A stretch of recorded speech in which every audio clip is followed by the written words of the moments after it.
Welcome to Cash in the Cyber Sheets. I'm your host, James Bowers, and together we'll work with business leaders and industry experts to dive into the misunderstood business of cybersecurity and compliance to learn how to start making money from being secure and compliant. Welcome to Cash in the Cyber Sheets. Hey everyone, welcome to episode 16 of Cash in the Cyber Sheets. I'm your host, James Bowers, Chief Security and Compliance Architect here at Input Output. Very happy to have you back with us. So we're here at Input Output, we're starting to get into audit season, audit and pen test and vulnerability test season. And this is the time of year when some people start remembering that they have to do these. It is going to be in another couple of months when we have almost no time left in the year that everybody will remember that they have to do their annual audit, that they have to do their annual pen test, and like a surprise, it shows up every year.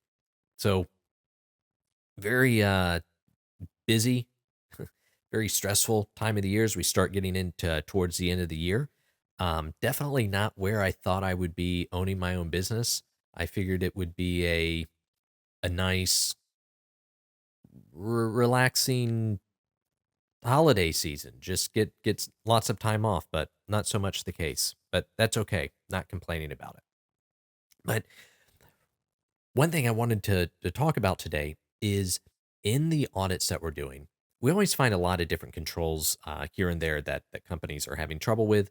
But this is around data backups and some pretty serious things that if they're not done, and if they're done like some of the companies that we've recently audited, it could actually end up putting you out of business or in even more hot water. So it's very, very important. I really want to dive into some of the main points.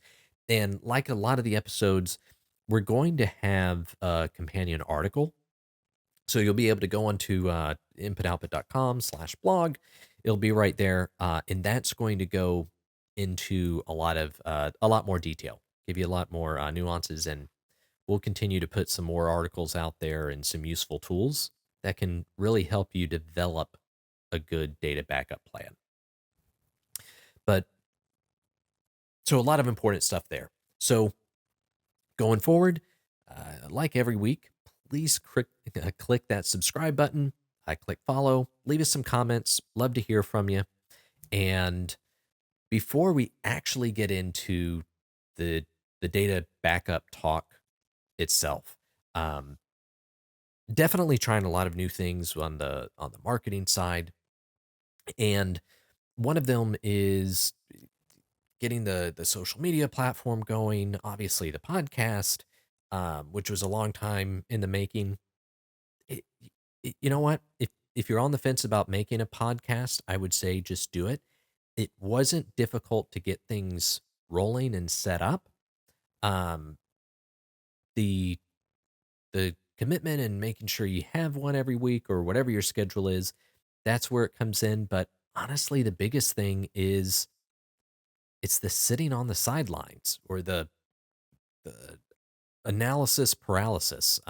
Like a really good business partner, coach of mine says, you can't steer a parked car. So, I put that out there. If you're on the fence yourself about doing it, one, happy to talk with you about it. You, full disclosure, would have much better resources anywhere else, but definitely happy to share my experience. Maybe we'll do that on a podcast, the ups and downs, what we've learned. Um, but just get out there, do it, rip the Band-Aid off and move forward.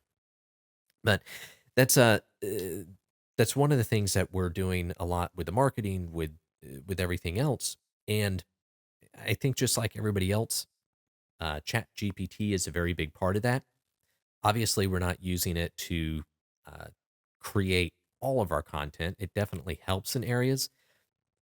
The way that we use it a lot is really it helps get over that analysis paralysis, or it gives a good foundation to start polishing and to develop.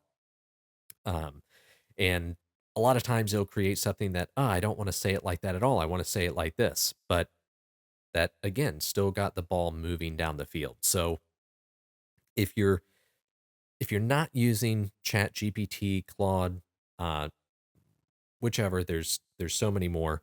Um, if you're not using it at all, I would definitely say try it out and don't go into it with the expectation of having it do everything for you, but it can be a great sounding board. Um, and one of the ways that I've used it is actually created a whole prompt, almost a whole persona in there of another risk analyst and business entrepreneur, and we just riff back and forth. I ask questions, and it hits me with questions, and it really helps kind of with a good thought process, and even with some of the brainstorming on risk management. So that's actually part of this because we have a lot of conversations back and forth.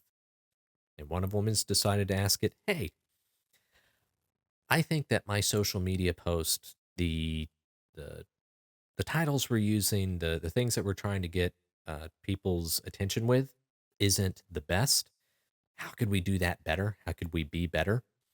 Um, give in my tone, in the way that we've talked, give me some titles that you think that would be good for our companion data backup article.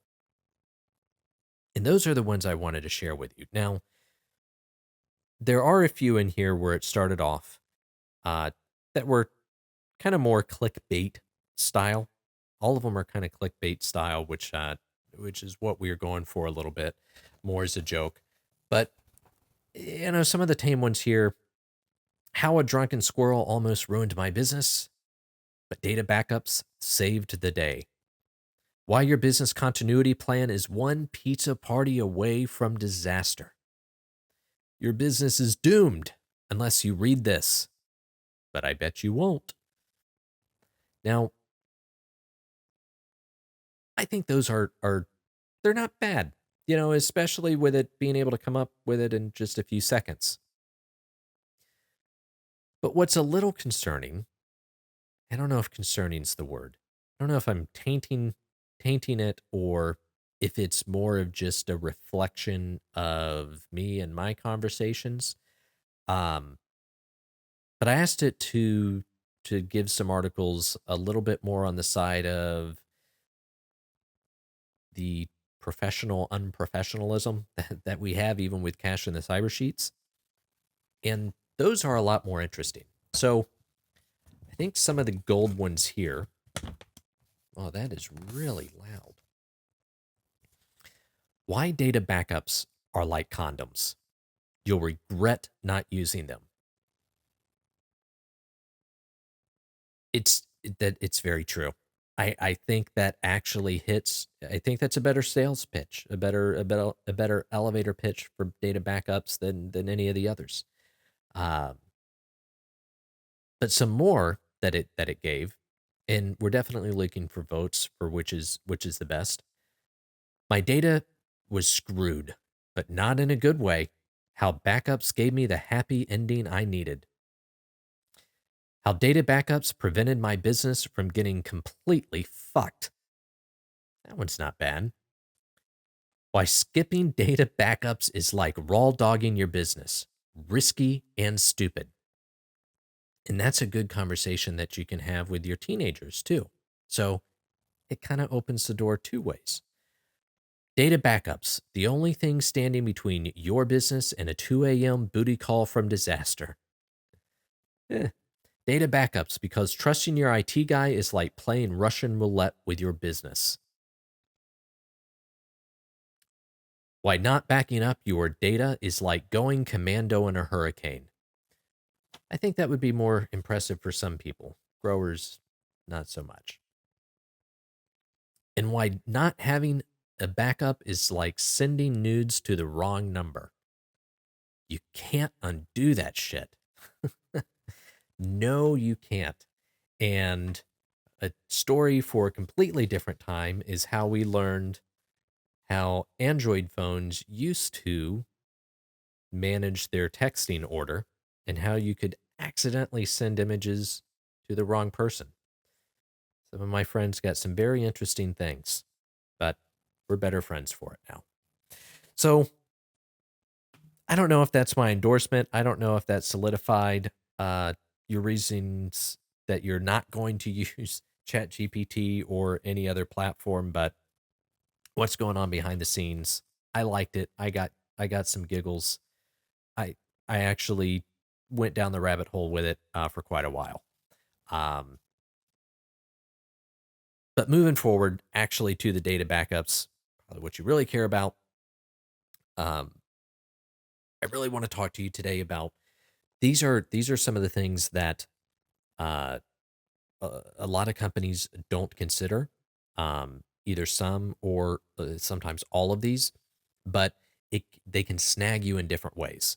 And just doing these, I think it's 11, um, 11 different things is at least good to consider for all of your data backups, and will make sure that when things go sideways, you're actually protected, but that you're also not creating more problems with the data backups themselves. Because that can cause you regulatory issues, it can cause you privacy issues, all kinds of things that a lot of people completely overlook. So, first and foremost, this seems like it would be, I think, a no brainer, but it's not, is actually identifying all the critical systems and data in your company. You got map that shit out. Actually draw it. Get yourself like a nice glass table like this and a magic marker, not a magic marker, a dry erase marker, like a kid. A dry erase marker and just start sketching it out. Use a big whiteboard, whatever. But draw out what systems do you use?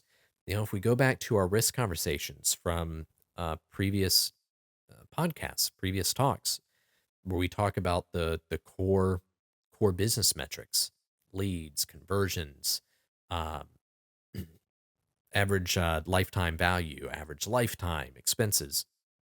If we look at those, then we can look at what are the systems that support those, what's the data that supports those, and that's how we identify our critical systems. And then that's also part of our business continuity. We can make sure that we've got the continuity in place, the disaster recovery in place, and as part of that, we can have the data backups properly backing up the data. So when you're creating that data model, that network diagram, that data flow, threat model, however you want to call it, um, make sure to put the information about the backups on there, how that's being done. This is also really good uh, because it actually ties into one of the others, is the location of your backups. You want to make sure that your backups are in locations that, one, they're accessible when you need them, but two, that it's not creating a situation to where if a system goes down or an area goes offline, that you've lost your backups as well. So, very, very, very important. Identify all of your critical systems and data. And listen, if you if you've been in the business a while, in your business, your organization a while, you really understand it and you know what all of these are, that's great. Go ahead and map it out, write it all down to make sure it's there. It's amazing what actually looking at it on paper or whatever medium uh, will help jog your memory and talking through it. So I can't stress this one enough.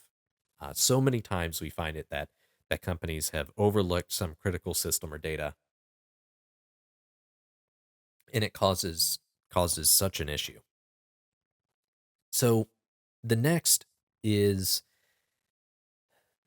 and this goes into identifying the critical systems, but understanding your business continuity requirements.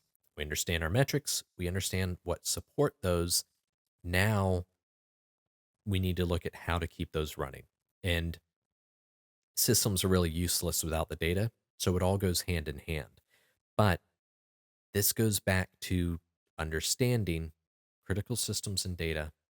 And I'm saying it a lot because it's really, really, really important. And it's overwhelmingly overlooked. These are the biggest issues that companies overlook is not backing up or not structuring the backups for those critical systems and data appropriately. So tie that in with your business continuity, and that way when you're working on these things, you're moving all kinds of things down the field at the same time. Your risk management strategies, your backup controls, your implementation, your business continuity planning, all of it. Uh, so it hits well. It does. It's a really good investment of time. The next two is really understanding your recovery point objective, your RPO, and your recovery time objective, RTO. Now, your RPO is basically, there's a lot of ways to say it, but easily put, how much data you could stand to lose. So if our RPO is 24 hours, we have to be able to restore data no farther back than 24 hours. I think I'm saying that backwards. We would want to have, at most, we could lose a day's worth of data. That's a better way to say that. So if we lost 8 hours, that's fine. That's still within our RPO. But if we didn't do a backup except for like 36 hours ago, well, that's exceeding our RPO by 12 hours. That means we're losing more data than we could do without. And this will vary wildly between businesses and between systems. For a lot of what we're doing, it would suck to lose data. Don't get me wrong. It always sucks to lose data, to have to redo work, but it wouldn't put us out of business. It would just be duplication, a lot of duplication of effort, because we don't even really store any critical data. We're very cognizant of that. We structure everything to where we have very limited access to information, and even when we do, it's a pretty much immediately scrubbed out. That's all part of our risk management strategy of being where the problems aren't, rather than trying to put all kinds of controls into place. That's a whole other conversation. But understanding the RPO is very, very important for somebody like Amazon, where you've got tons of orders coming in every minute, every second.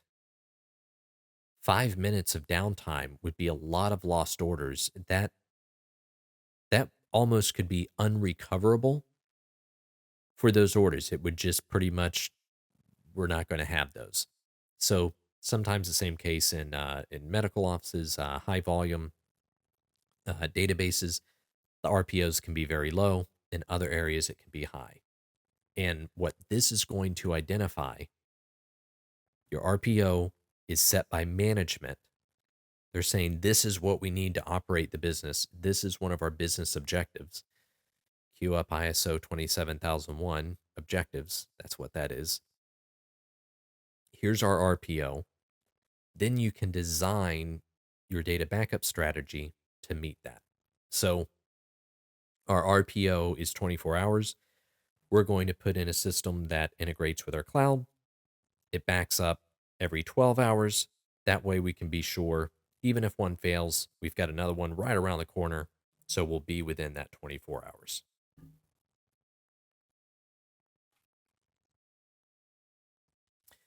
So the next one is our recovery time objective.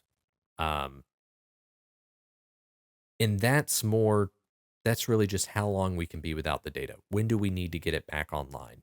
So I may be able, I may only be able to lose 6 hours worth of data. My RPO is only 6 hours, but I could go 2 days without having access to that. Maybe I could even go a week. So my RPO is 2 days or a week. But if we exceed that RTO, we've gone too long without that data, without access to that system. And that's where we're going to have a major impact to the business. This is, again, set by senior management. They're saying, this is what we need to operate. We need we can't lose any more than this amount of data, and we have to have access to it no longer than this amount of time. Your RPO and your RTOs will allow you to then choose the data backup systems. It'll let you identify what type of systems you need to look at for recovery, how quickly you can get things back up. Doesn't do any good if you are backing things up every minute. If it takes you weeks to restore it, that that may essentially be useless for your company. So very important. And the RPO and RTO are very rarely identified in a company. These are a lot of times assumed by IT or roughly discussed with management. And when things hit the fan, when there's an impact and we go to restore, that's when a lot of companies are finding out we don't have what we need. What we actually need is not here. And that's a bad position to be in. So make sure to identify RPO, RTO. The next is all of the regulatory requirements. Um, there are certain regulations. I should say, practically every framework discusses data backups because they're super important. But there's some regulations that it's a legal requirement. HIPAA requires that you have data backups. You have to maintain the majority of the data 6 years since last use. And if you don't have it, you could be in serious legal trouble. That could lead to lots of fines, lots of problems. PCI, payment card industry, they're another one that has requirements. Um, and FTC safeguards rules. So these are PCI is a not a legal requirement. It's a contractual between you and the payment card industry. But FTC safeguards rules, that's regulatory. HIPAA, regulatory.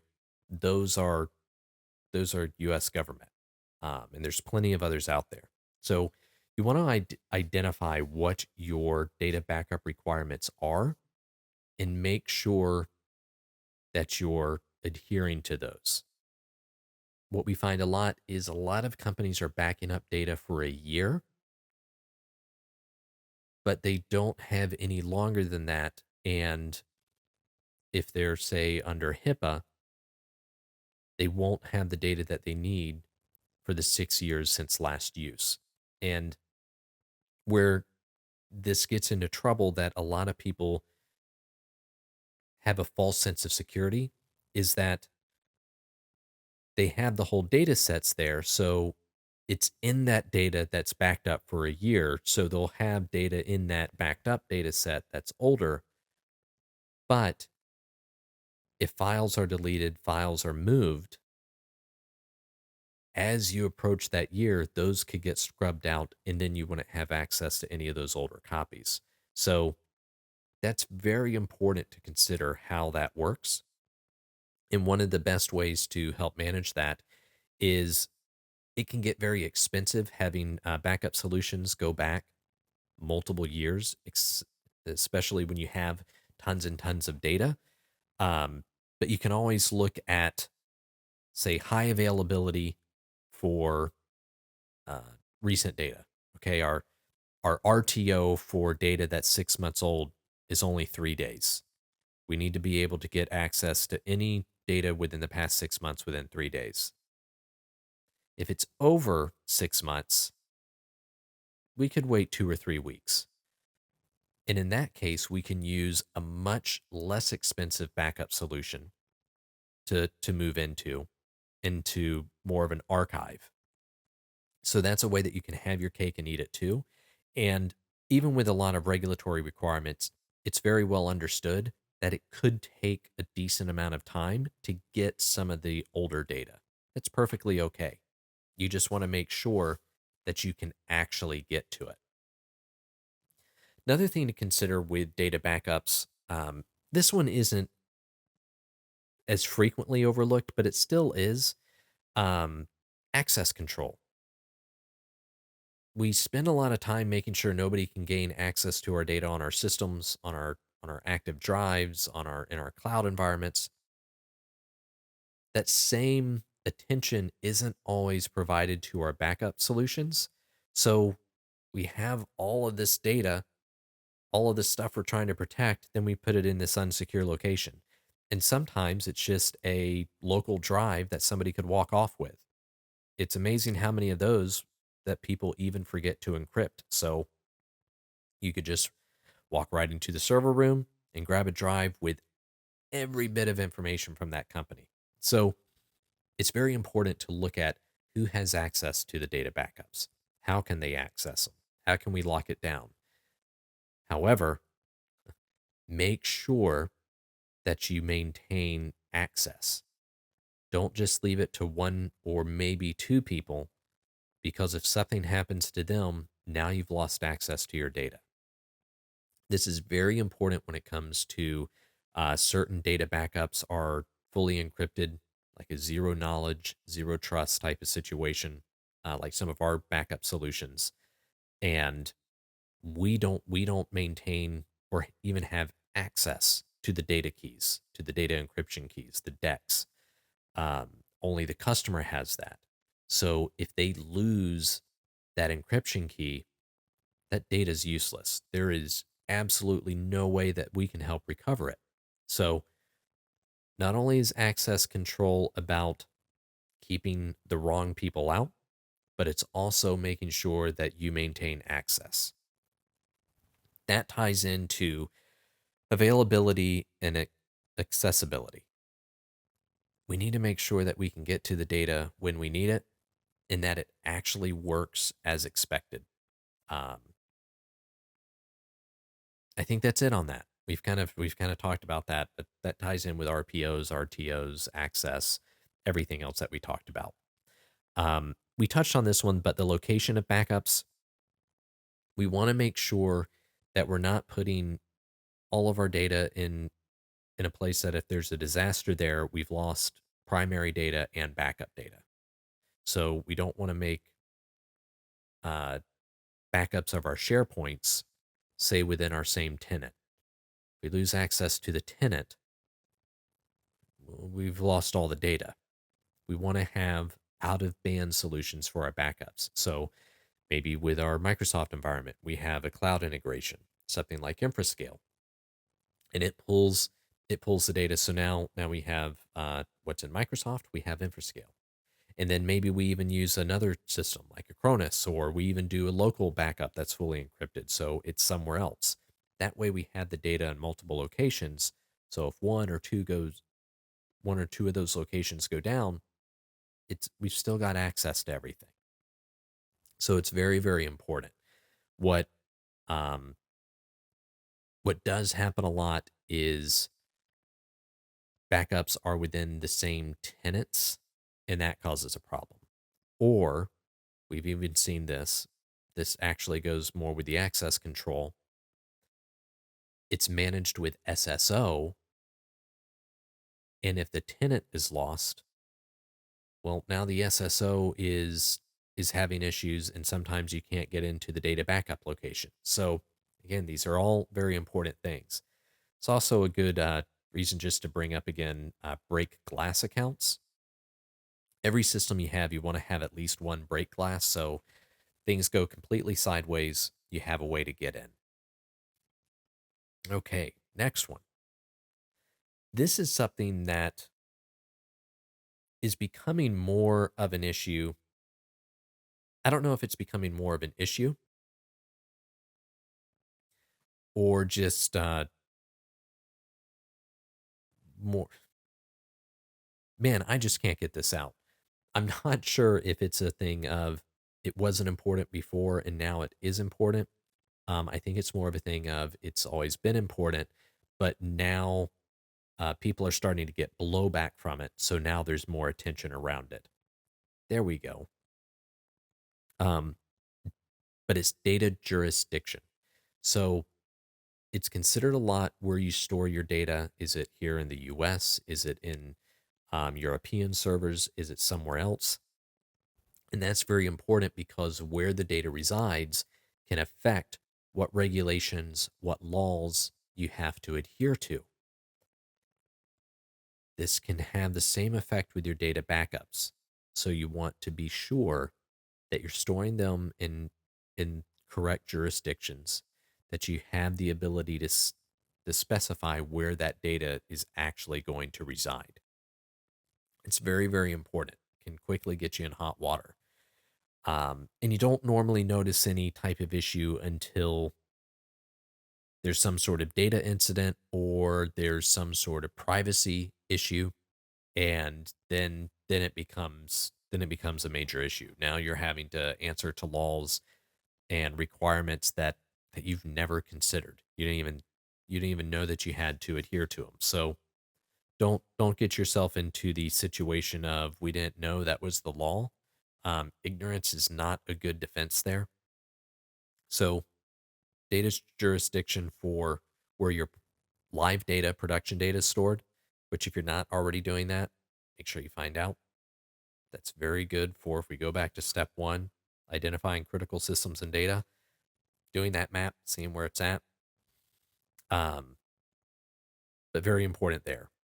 The next is, I think this kind of sums everything up, but actually implementing the backup process, um, but making sure you have the infrastructure there, making sure you have the resources, making sure that you can actually maintain it. It's very important. And also that you're providing the training and the access to materials so that people can run it properly and access it properly. And the final one, and again, is overlooked a whole lot, is testing the backups. You need to make sure that what you're backing up, you can actually recover. Otherwise, you're just paying a lot of money to store gibberish somewhere that you're never going to be able to use. And it happens considerably more than it should. Anecdotally, I would say at least 40 to 50% of the time, uh, some backups are trying to be, sometimes the backups that you try to restore don't restore right. And we've seen it in companies with whole data sets, and it's a major issue. That can cause problems because now you can't meet your RPO requirements. Um, you're having to go to a much farther back data backup. So, what we want to do when testing is actually try and restore some of that data and to make sure that it's usable.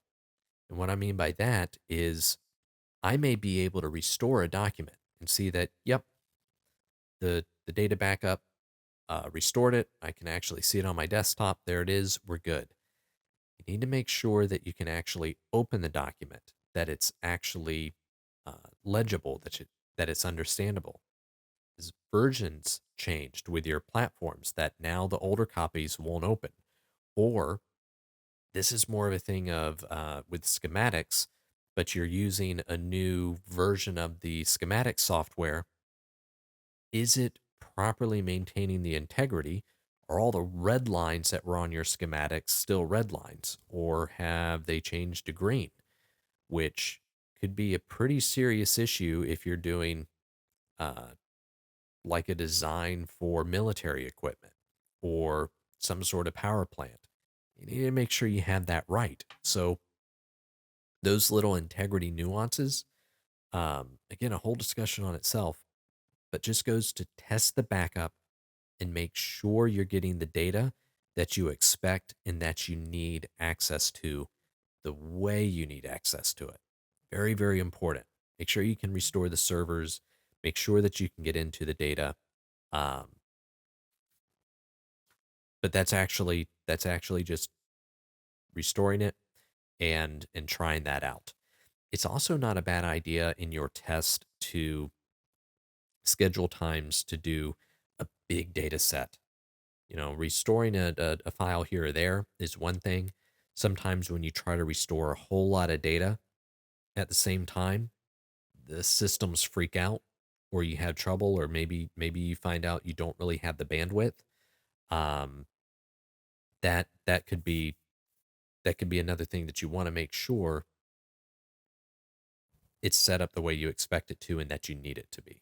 So those are really kind of I think that's 11.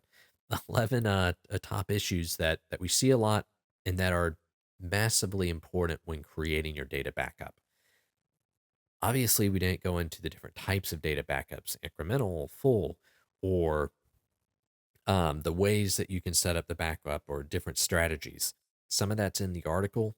Like I said, we'll continue to come out with different articles, have different talks about more backup strategies and ways to manage it. But not even looking at it from a cybersecurity threat or such, but just being able to get to what you need to get to. It's very important to spend a good deal of time on making sure your backups are correct. Because if they're not, it can cost you, it could cost you your entire business. And I hate to say, unfortunately, we have seen it happen with companies um, that they couldn't recover because they didn't have proper data backups. And that's, you're putting a lot of work into your company.